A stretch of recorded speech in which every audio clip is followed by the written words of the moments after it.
Hello' friends, কি খবৰ আপোনালোকৰ? আশা কৰিছোঁ চবৰে ভাল। আজি আমি আকৌ আহিলোঁ এটা নতুন ৰেচিপি লৈ, আৰু আজি আমি লৈ আহিছোঁ এটা চিম্পল পনীৰৰ ৰেচিপি আৰু পালক পৰাঠা। তাৰ কাৰণে চাওঁ আমাক কি লাগে। আমি লৈছোঁ ইয়াতে 100 গ্ৰাম পনীৰ, যাক আমি সৰু সৰুকৈ কাটি লৈছোঁ, আৰু লৈছোঁ আমি 2টা বিলাহী, আমি ডাঙৰকৈ বিলাহীখিনি পিচ কৰি লৈছোঁ। পিঁয়াজ লৈছোঁ 2টা, গৰম মছলা লৈছোঁ, ইয়াতে লৈছোঁ বাদাম, আৰু লৈছোঁ নহৰু, আদা, আৰু লৈছোঁ 4টা জলকীয়া। আৰু আমি এইটোত লৈছোঁ মছলা, হালধি, জিৰা মছলা আৰু অকণমান কাশ্মীৰী লৈছোঁ আমি, যাতে কাৰীটো অকণমান কালাৰ উঠে। বাকী আমি লাল মিৰ্চ সেইবিলাক ইউজ নকৰোঁ। আহকচোন চাওঁ আমি কেনেকৈ ৰেচিপিটো বনাওঁ। আৰু আমাৰ ইয়াতে হ'ল এটা চিক্ৰেট ইনগ্ৰিডিয়েণ্ট, সেইটো হ'ল পনীৰ মছলা। আহক আমি ৰেচিপিটো ষ্টাৰ্ট কৰোঁ। গেছটো জ্বলাই লৈছোঁ। কেৰাহীখন প্ৰথমতে বহাম।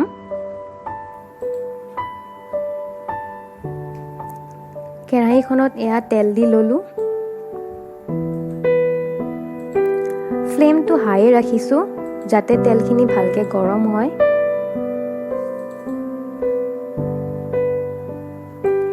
এবাৰ আমি গোটেই পিঁয়াজ, বিলাহী, বাদাম, গোটেই গৰম মছলা গোটেইখিনি ইয়াতে দি এইখিনি ভালকৈ অকণমান ভাজি লওঁ।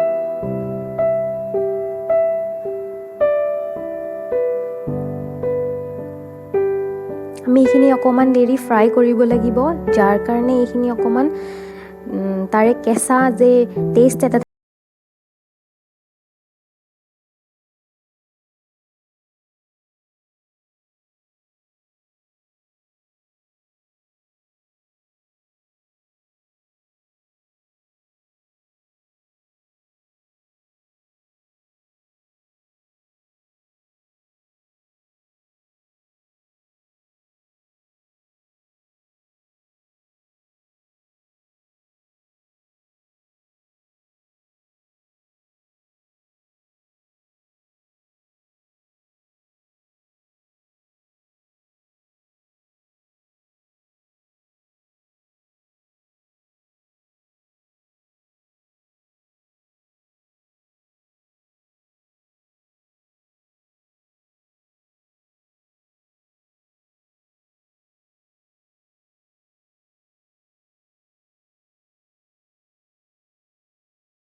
তেলতে দি দিছোঁ ভালকৈ মিক্স কৰি লৈছোঁ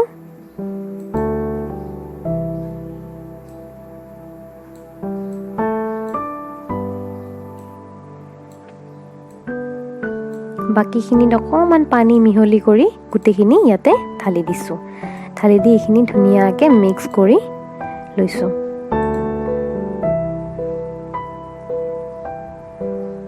এবাৰ আমি ইয়াত যে হালধি কাশ্মীৰী আৰু যে জিৰা পাউডাৰ লৈছিলোঁ সেইখিনিত অকণমান পানী দি ধুনীয়াকৈ এটা লিকুইডি পেষ্ট বনাই এইখিনি আমি এই কাৰীখিনিত ঢালি দিছোঁ এইখিনি ধুনীয়াকৈ এতিয়া মিক্স কৰি লৈছোঁ এতিয়া আমি এইখিনি অলপ সময় ধুনীয়াকৈ মিক্স কৰি ঢাকনি দি থ'ব লাগিব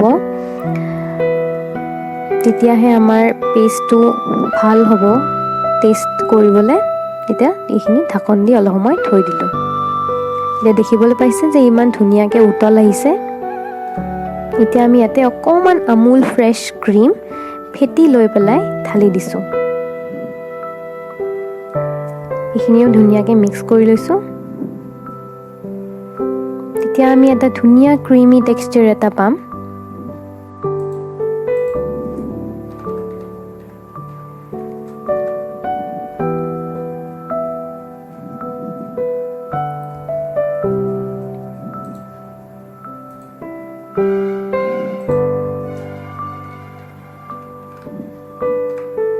এইখিনি ধুনীয়াকৈ উতল আহিলে এতিয়া আমি ইয়াতে অলপমান গৰম পানী এড কৰি দিছোঁ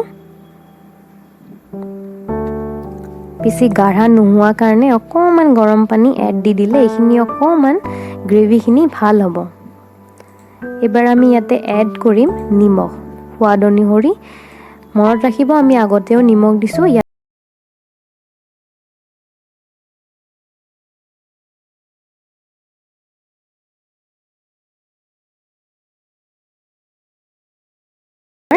পনীৰখিনি ইয়াতে এড কৰি দিম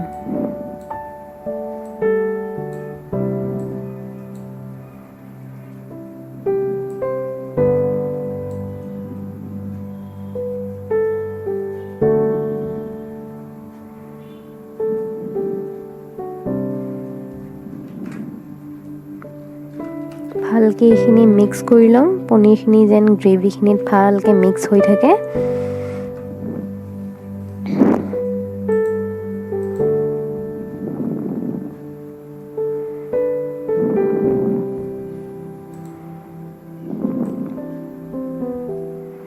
এতিয়া আমাৰ যে সিক্ৰেট ইনগ্ৰেডিয়েন্ট আছিলে পনীৰ মছলা সেইখিনি এড কৰি দিছোঁ এইটো এটা বেলেগ ধুনীয়া টেষ্ট আনিব আমাৰ পনীৰখিনিত আৰু ভালকৈ মিক্স কৰি এইখিনি থৈ দিছোঁ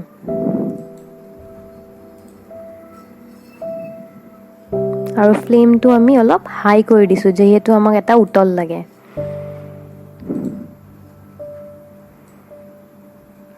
আৰু এইবাৰ আমি ইয়াতে অকণমান ধনিয়া দি দিছোঁ ধনিয়াখিনি ধুনীয়াকৈ সৰু সৰুকৈ কাটি দিছোঁ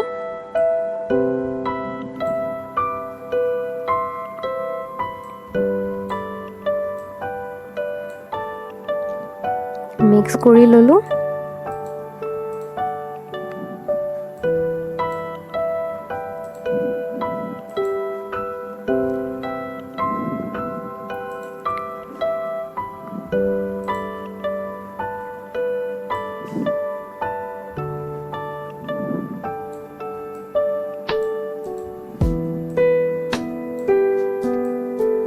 এতিয়া আমাৰ হৈ গ'ল পনীৰ গ্ৰেভি ৰেডি এতিয়া আমি সেকেন্ড ৰেচিপিটোলৈ যাওঁ ইয়াতে আমি লৈছোঁ আটা 2 কাপ আৰু লৈছোঁ ইয়াতে পালেং শাক লৈছোঁ আৰু লৈছোঁ আমি নিমখ এতিয়া আমি ভালকৈ আটাখিনি মাৰি ল'ব লাগিব আটাখিনি মাৰি লোৱাৰ আগতে আমি পালেং শাকখিনি ধুনীয়াকৈ সৰু সৰুকৈ কাটি লৈছোঁ এই পাতগিটা আমি ধুনীয়াকৈ আটাৰ ওপৰত কাটি তাতে নিমখ মিহলি কৰি এতিয়া আমি ইয়াতে অকণমান গৰম পানী দি এইখিনি ধুনীয়াকৈ মাৰি ল'ম